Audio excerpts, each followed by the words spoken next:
Belle soirée en perspective demain à Jazz à Jouan avec deux légendes du jazz à l'affiche. Le festival rendra tout d'abord hommage à celui qui est le parrain de l'édition 2013, Wayne Shorter, qui aura 80 ans cette année. Considéré comme l'un des plus grands saxophonistes vivants avec Sonny Rollins, Wayne Shorter s'est imposé dans les années 60 comme l'un des musiciens clés des Jazz Messengers d'Art Blakey, avant d'intégrer le quintet de légende de Miles Davis, qui disait de lui « c'est l'homme des idées, le concepteur d'innombrables innovations musicales.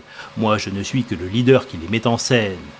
Par la suite, Wayne Shorter continua à s'imposer comme l'un des meilleurs compositeurs de l'histoire du jazz au sein du groupe Weather Report, dont il fut l'un des gourous aux côtés de Joseph Zawinul.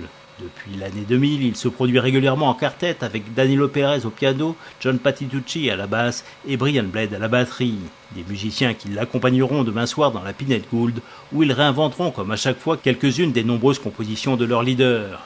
Changement de génération avec l'autre vedette de la soirée, le trompettiste Wynton Marsalis, qui, même s'il n'est encore âgé que de 51 ans, fait lui aussi partie de la légende du jazz. Musicien brillant par sa virtuosité, Wynton Marsalis a su développer tout au long de sa carrière un style et une esthétique personnelle qui le rendent immédiatement reconnaissable. Leader charismatique, il occupe aujourd'hui une place à part dans le paysage jazzistique contemporain, ne cessant de faire les unes de la presse, enthousiasmé par ce brillantissime trompettiste fashion aux allures de premier de la classe.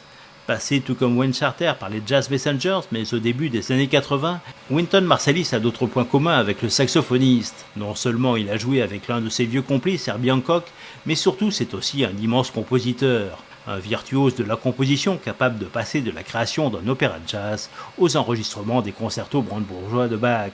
Demain soir, avec les 14 musiciens du Lincoln Center Jazz Orchestra, il devrait parcourir l'histoire du jazz de Duke Ellington à Chick Corea en passant par Coleman Hawkins, en rehaussant l'esthétique avec des orchestrations et des impros extrêmement raffinés. Une belle manière de jouer et de faire partager la musique qu'il aime, le jazz.